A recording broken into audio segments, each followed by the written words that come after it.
Ang papaya ay isang uri ng prutas na karaniwang matatagpuan sa mga tropikal na bansa tulad ng Pilipinas. Sa Australia, tinatawag itong pawpaw. Sa ilang bansa sa Southern Asia, tinatawag itong kipaya o kaya naman lapaya. Ang papaya ay kilala sa kanyang makatas at malambot na laman. Ang papaya ay hindi lamang masarap, kundi puno rin ito ng mga sustansya na nagbibigay ng maraming benepisyo sa ating katawan. Kaya't samahan niyo ako upang alamin ang mga sakit na maaaring gamutin ng papaya. Cancer prevention. Ang papaya ay nakitaan na nagtataglay ng anti-cancer properties na nakakapag-contribute sa pag-prevent ng cancer.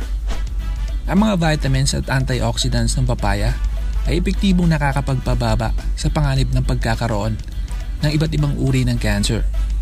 Ang papaya ay nagtataglay ng lycopene, isang antioxidant na naiuugnay sa pag-prevent ng cancer. Ito ay may kakayahang in-neutralize ang mga free radicals na maaaring magdulot ng pinsala sa selula na nagre-resulta sa cancer. Ayon sa ilang mga pag-aaral, maaaring makatulong ang papaya na papagalin ang paglaki ng mga tumor.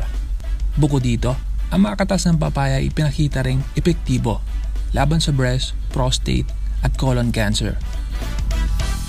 Diabetes management.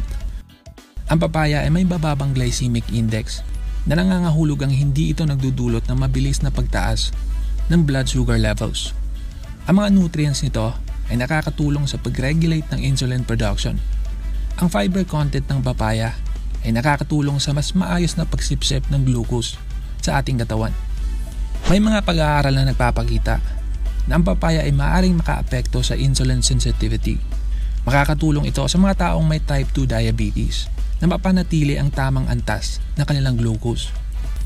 Ang mga antioxidants sa papaya ay nakakatulong sa pagprotekta sa pancreas na mahalaga para sa insulin production. Mahalaga ang balancing diet kasama ang papaya para sa tamang management ng kondisyon. Ang regular na pagkonsumo nito ay magandang hakbang para sa mga taong mayroong diabetes. Constipation. Ang papaya ay mayaman sa dietary fiber na mahalaga para sa regular na pagdumi. Ang mataas na fiber content ng papaya ay nakakatulong sa pagpapalambot ng dumi at nagpapabuti sa daloy ng pagkain sa bituka.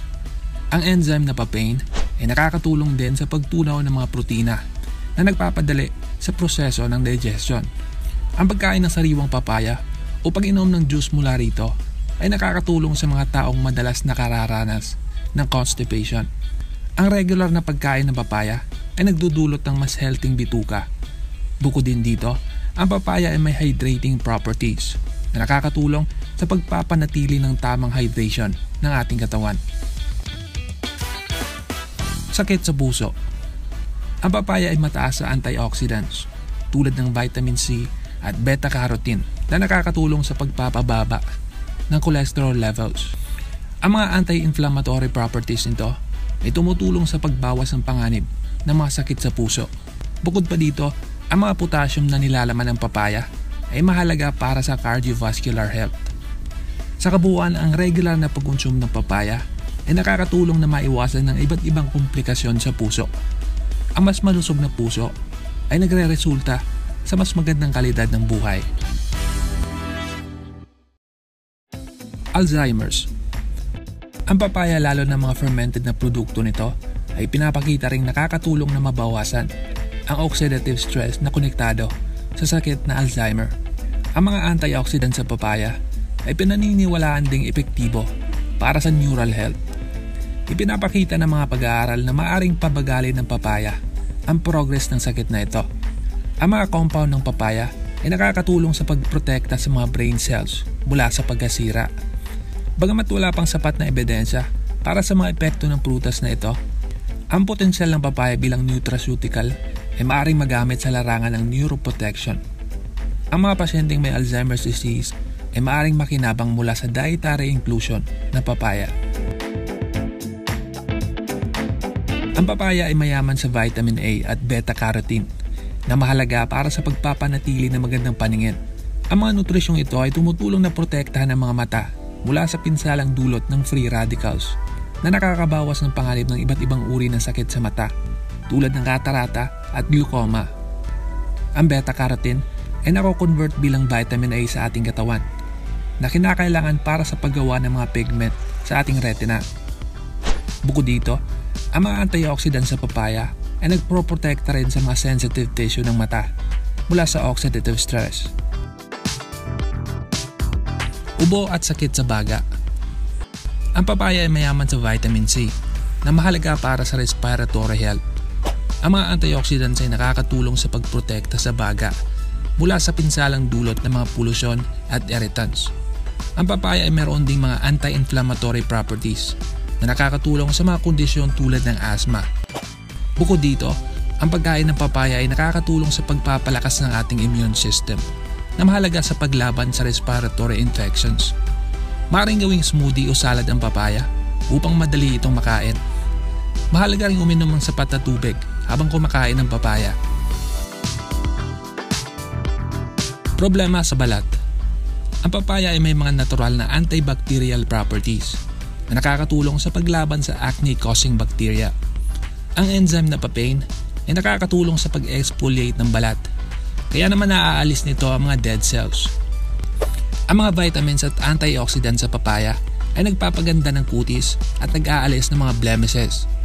Maaari rin itong gamitin bilang face mask para sa paglilinis ng pores sa ating balat. Ang papaya ay may mga moisturizing properties na nakakatulong sa pagpapanatili ng hydration ng ating balat. Bukod dito, ang pagkain ng papaya ay nakakatulong sa pag-regulate ng oil production ng ating balat. Kaya naman ang regular na paggamit at pagkonsumo nito ay nagdudulot ng mas malinis at mas maliwanag na kutis.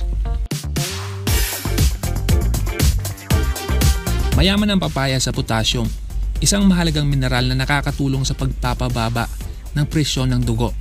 Ang potassium ay tumutulong na balansehin ang mga epekto ng sodium sa katawan.